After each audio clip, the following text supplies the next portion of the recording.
susunod na programa ay rated PG. Ito ay nangangailangan ng patnubay at gabay ng magulang para sa mga batang manunood.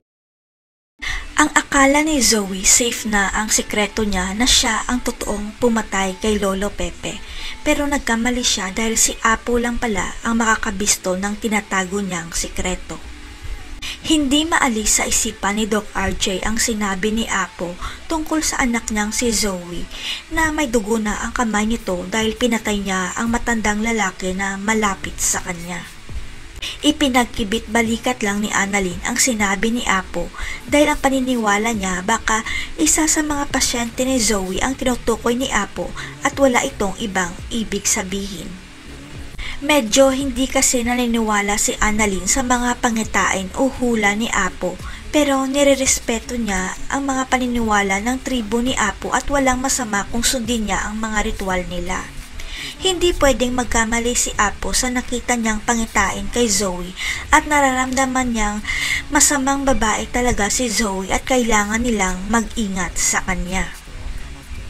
Hanggang sa maikwento ni Doc RJ sa ate Giselle niya ang tungkol sa pangitain ni Apo tungkol kay Zoe at tumigil ang mundo ni Giselle na baka si papa nila ang tinutukoy ni Apo. Kaya makikipagkita si Giselle kay Apo dahil gusto niyang makausap ng personal kung ano pang ibang detalye ang nakita niya nang mahawakan nito ang mga kamay ni Zoe. Pero hindi inaasahan ni Giselle na hawakan ni Apo ang kanyang mga kamay at may nakikitang pangitain si Apo na siguradong magpapabago sa buhay ni Giselle. Klarong-klaro na nakita ni Apo na hindi babae ang tunay na anak ni Giselle dahil nagpapanggap lang ito na anak niya dahil ang nakita ni Apo lalaking doktor ang anak ni Giselle.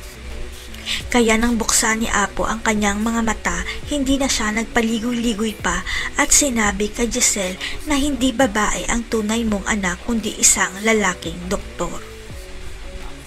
Si Apo kaya maglalantad kay Giselle na peking anak niya si Justin?